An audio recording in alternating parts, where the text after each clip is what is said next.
Bahagyang humina at ibinaba sa typhoon category ang Bagyong Leon habang kumikilos palabas ng bansa. Sa ngayon ay nakataas pa rin ang signal number 3 sa Batanes at ilan pang mga lugar sa extreme northern Luzon. At para alamin ang latest sa Typhoon Leon, narito ang update mula sa Pag-asa Weather Forecasting Center. Magandang araw. Narito na nga yung update sa ating binabantayan na si Bagyong Leon.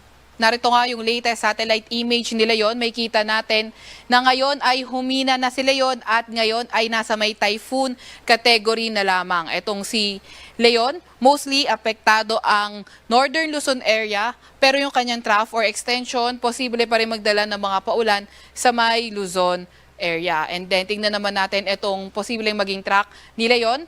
May kita natin this afternoon, posible na nga itong maglandfall sa may eastern coast ng Taiwan, and then papalayo na sa ating landmass sa extreme northern Luzon area at posibleng lumabas na ating Philippine Area of Responsibility tonight or tomorrow early morning. Pero gayon pa man, may nakataas pa rin tayong signal number 3 sa may Batanes area.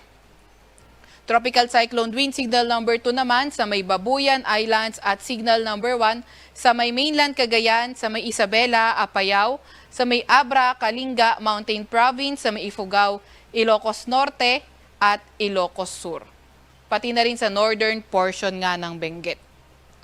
Naglabas din tayo as of 11 a.m. ng weather advisory para kay Leon. So inaasahan natin heavy to intense rain sa may Batanes area. Samantalang moderate to heavy 50 to 100 millimeters na pag-ulan sa may Babuyan Islands, Ilocos Norte, Ilocos Sur, Benguet, sa may La Union, Pangasinan, Zambales, Bataan, Occidental Mindoro at sa may Calamian Islands. So inaasahan nga natin na sa mga sa higher elevated areas or mountainous areas, posibleng mas mataas yung mga pag-ulan.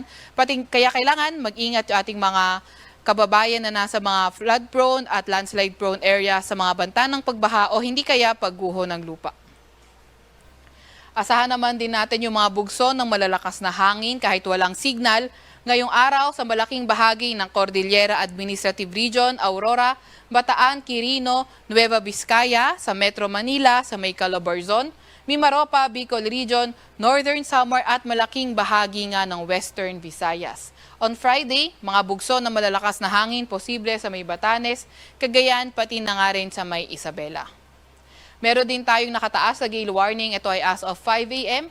or nilabas din pala natin to kanina sa may Batanes, sa may Babuyan Islands, sa may Ilocos Norte, mainland Cagayan, Isabela at Ilocos Sur.